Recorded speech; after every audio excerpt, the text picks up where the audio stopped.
Shalom a todos, bem-vindos ao canal Ouça a Torá. Vamos dar início ao Midrash da Parashá Emor. Por que os Kohanim e Levim trabalhavam no Beit HaMikdash? Na última Parashá, Moshe fala a Bnei Israel que eles são a nação sagrada de Deus. Portanto, eles precisam cumprir diversas leis que os não-judeus não precisam. Agora Moshe continua. Uma tribo entre vocês é mais sagrada do que as demais, Shevet Levi, e dentro de Shevet Levim, os Kohanim são ainda mais sagrados do que os outros Leviim. Somente os Kohanim podem realizar a avodá dos Korbanot, sacrifícios. Os Levim realizarão outras tarefas no Beit HaMikdash. Por que Hashem escolheu Shevet Levi para servir a ele no Beit HaMikdash? A resposta é que esta Shevet foi leal a Hashem, mesmo em épocas difíceis e perigosas. Embora a maioria de Bnei Israel no Egito se curvasse para ídolos, os Levim não faziam isto. A maior parte de Bnei Israel parou de fazer o Brit Milá em seus filhos quando o faraó proibiu esta prática. Mas os Levim continuaram, ignorando o perigo. No deserto também os Levim se sobressaíram como tzadikim. Quando Arão perguntou quem doará ouro para fazer a imagem, a maioria dos homens judeus deu seu ouro. Nenhum único homem da tribo de Levi deu ouro, e nenhum deles se ajoelhou para o bezerro. É por isso que Hashem disse: eu escolho esta tribo de tzadikim para realizar minha avodá no Mishkan e no Beit HaMikdash. Como os Kohanim são o grupo mais sagrado dentro da Shevet Levi, eles devem cumprir leis especiais. Um Kohen não pode tocar um morto. Moshe ordenou aos Kohanim: vocês não tocarão, nem carregarão o corpo de um morto. Vocês não devem nem ficar sob o mesmo teto onde saibam que há um morto. E vocês não podem entrar em um cemitério para participar do enterro de um outro judeu. Vocês não têm permissão de passar por cima de um túmulo ou tocar nele. No entanto, é uma mitzvah para vocês enterrar seus 7 parentes mais próximos, mesmo que vocês se tornem tamir, impuros. Os 7 parentes mais próximos de um homem são sua esposa, sua mãe, seu pai, seu filho, sua filha, seu irmão, sua irmã solteira. No entanto, se a irmã de Cohen for casada, ele não poderá enterrá-la. Estas leis especiais se aplicam aos Kohanim mesmo nos dias de hoje. No entanto, somente homens e meninos devem cumpri-las, não mulheres e meninas. Um Kohen Gadol, sumo sacerdote, é ainda mais sagrado do Kohen comum. Ele não pode enterrar nem mesmo os seus 7 parentes mais próximos. Existe somente uma pessoa que é para ele uma mitzvah enterrá-la. Um met mitzvah. Você aprenderá mais sobre isso na próxima sessão. Mesmo o Kohen Gadol deve enterrar o corpo abandonado de um judeu. Se um Kohen Gadol ou um Kohen está andando por uma estrada vazia e encontra um judeu morto, ele deve anunciar: eu encontrei um judeu que precisa ser enterrado. Por favor, se alguém escutou meu chamado, venha e enterre-o. Se alguém escutar o anúncio, o Kohen não pode enterrar o corpo. Porém, se ninguém ouviu seu chamado, o próprio Kohen deverá enterrar o morto. Esta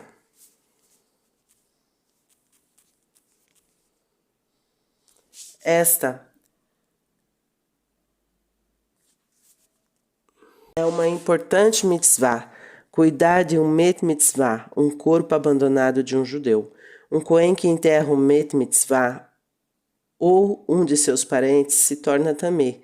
Na época do Beit HaMikdash, ele não tinha permissão de retornar ao templo sagrado e fazer a avodá até se purificar com água misturada com as cinzas de uma pará, adumá, vaca vermelha. Nossos sábios nos contam, quando Rabi Yehudá Nassi morreu, até mesmo os Kohanim tiveram permissão de enterrá-lo. Quando Hashem decreta que uma pessoa deve morrer, ele envia o anjo da morte para levar a Neshama, a alma, até ele. Assim que o anjo da morte toca no corpo de um judeu, este corpo torna-se tameh. Qualquer pessoa, então, que toca um morto também fica tameh. Mas alguns tzadikim eram tão grandes que Hashem não permitia que o anjo da morte tirasse suas vidas. Ao invés, Hashem, ele próprio, levava suas neshamot de volta para seu trono celestial. O corpo de um tzadik que morre deste jeito não causa tumá, impureza, àqueles que tocam nele. Um dos sábios mais sagrados que já existiu foi Rabi Yehudá Anassi. Ele foi o editor da Mishnah e é frequentemente chamado de Rabbeinu Akadosh, nosso sagrado Rebbe. Quando Rabi Yehudá Anassi sentiu que seu fim estava próximo, ele ergueu seus 10 dedos para os céus e disse: Mestre do universo, o Senhor sabe que usei meus 10 dedos e todo o restante do meu corpo somente para cumprir as mitzvot de sua Torá. Eu nunca desfrutei de nenhum prazer desnecessário neste mundo. Eu somente usei o que era necessário para meu corpo se manter saudável. Por favor, deixe que meu corpo descanse em paz no túmulo e permita que minha alma encontre repouso no Gan Éden. Rabi Yehudá Anassi faleceu e uma voz celestial foi ouvida. Ele repousará em paz. Um dos Rahamim exclamou: Mesmo os Koanim podem enterrar Rabi Yehudá Anassi, porque a lei era diferente para Rabbeinu Akadosh? Hashem, ele próprio, levou sua Neshama de volta e, portanto, seu corpo não ficou tamê. Um Cohen não pode se casar com determinadas mulheres. Os Koanims, os sagrados, servos de Hashem, devem observar mais leis do que os judeus comuns ao procurarem uma esposa. Um Cohen não pode se casar com certas mulheres, entre elas uma divorciada. Se um Cohen se casa com uma das mulheres que lhe são proibidas e ela dá à luz um filho, este filho é chamado de halal. Ele não é considerado Cohen e não pode realizar a avodá. Assim como um Cohen, o Cohen Gadol também não pode se casar com uma divorciada. Além disso, o Cohen Gadol não pode se casar com uma viúva, uma mulher cujo primeiro marido morreu. Até mesmo hoje em dia, os Koanim devem evitar os casamentos proibidos pela Torá. Um Cohen com um mum, defeito, não pode servir no Beit HaMikdash. Hashem ordenou: os Koanim que servem no Beit HaMikdash devem ser perfeitos. Um Cohen que tem algum defeito físico, digamos, que ele seja cego, manco ou tenha osso quebrado, não deve realizar a avodá. Ele não pode nem entrar no Kodesh do Beit HaMikdash. Não faz diferença se este mumo for de nascença ou adquirido por causa de um acidente. Isso significa que Hashem não gosta de alguém aleijado ou tem algum defeito em seu corpo? Justamente o contrário, Hashem o ama ainda mais. Hashem gosta das pessoas humildes e alguém com defeitos é normalmente humilde. Nossos sábios ensinam. Uma pessoa que tem um corpo ou um copo ou prato quebrado ou lascado, joga-o fora. E mesmo que não faça isso, ele ficará envergonhado e não servirá uma visita com eles. Hashem, no entanto, gosta de pratos quebrados. Ele gosta daqueles que têm um coração partido. Sua dor normalmente faz com que se sintam especialmente próximos de Hashem e faz com que eles sirvam melhor a ele. Se Hashem ama os humildes e os de coração partido, por que ele ordena então que um Cohen com um mum não sirva no Beit HaMikdash, muito embora o mum tornaria o Cohen humilde? A resposta é que o Beit HaMikdash é diferente. Se as multidões de judeus que sempre iam até lá vissem os servos de Hashem com uma perna maior que a outra, ou uma corcunda, ou ainda mancando, eles poderiam pensar que o Beit HaMikdash era um lugar estranho. Ter Kohanim com um mum fazendo o serviço não seria uma honra para o Beit HaMikdash. Para que todos os judeus respeitassem e honrassem o local sagrado do serviço divino, somente Kohanim, perfeito, realizavam a avodá dos Korbanot. No entanto, mesmo Kohanim com o mum tinham permissão de comer terumá, a porção de grãos dada ao Cohen, e suas porções de Korbanot, bem como dos outros presentes que os Kohanim recebiam. Aqueles Kohanim se mantinham ocupados também. Eles ficavam na sala onde a lenha para o Mishbeach era preparada. Eles separavam os galhos e checavam todos eles para se certificarem de que não havia vermes. Madeira com verme não era kasher para o Mishbeach. Quem tem permissão de comer terumá? Um fazendeiro judeu que planta grãos deve dar uma determinada parte deles para um Cohen. Essa porção é chamada de terumá.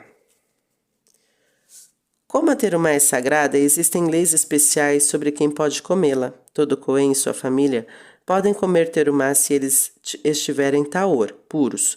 No entanto, se eles estiverem tamê, impuros, eles devem esperar até estarem puros novamente. Um judeu que não é um Cohen não pode comer terumá. Se um não Cohen comer propositadamente terumá, Hashem o pune com a morte. Daí vemos quão sagrada é a terumá. Somente animais perfeitos podem ser oferecidos para Korbanut. Se você compra um Sefer, livro, para você e então descobre que ele tem uma pequena mancha ou um amassadinho, você não se importará muito. Porém, se você planejava dar este Sefer de presente, você pensará, não é bonito dar a alguém um Sefer manchado. É melhor eu voltar na loja e trocá-lo por outro exemplar. Quando nós oferecemos um Korban, nós estamos dando um presente para Hashem. Assim, não queremos dar a outra pessoa um presente danificado. Não seria honroso oferecer a Hashem um animal com um mum. Existem cerca de 50 mumima, defeitos, que tornam um animal proibido, como o Corban. Por exemplo, o animal não pode ser cego, mesmo que de apenas um olho, manco, ter o rabo muito curto, ter um corte em sua língua ou boca, e ele não pode tremer devido à velhice ou doença. Se alguém trouxesse um animal com um mumo para o Beit HaMikdash, o Cohen era proibido de oferecê-lo no Mishbeach. Os animais escolhidos como Korbanot não eram apenas livres de mumima, eles eram os animais mais bonitos que a pessoa dispunha. Tudo que era usado no Mishbeach era do melhor tipo. Por exemplo, para as oferendas de vinho, o vinho era trazido de um lugar especial em Eretz Israel, famoso por ser o vinho de qualidade superior, e para as oferendas de minhá, nenhum azeite com cheiro ou gosto ruins eram usado. Ao invés, o azeite era trazido de um lugar especial, famoso por sua produção de alta qualidade. A farinha para as oferendas de minhá também era do melhor tipo. Assim, nós vemos que quando se trata de servir a Hashem, nós devemos usar somente os melhores materiais disponíveis. Hoje, sem o Beit HaMikdash, não podemos trazer animais especiais como um korbanot sobre o Mishbeach, mas podemos honrar Hashem usando os objetos mais finos para as mitzvot. Comprar um par de tefilim ou mezuzot kasher sai caro. Muitas outras mitzvot também custam dinheiro. Embora cumprir mitzvot com objetos que são ao mesmo tempo bonitos e kasher possa sair caro, nós honramos Hashem ao escolher tais objetos.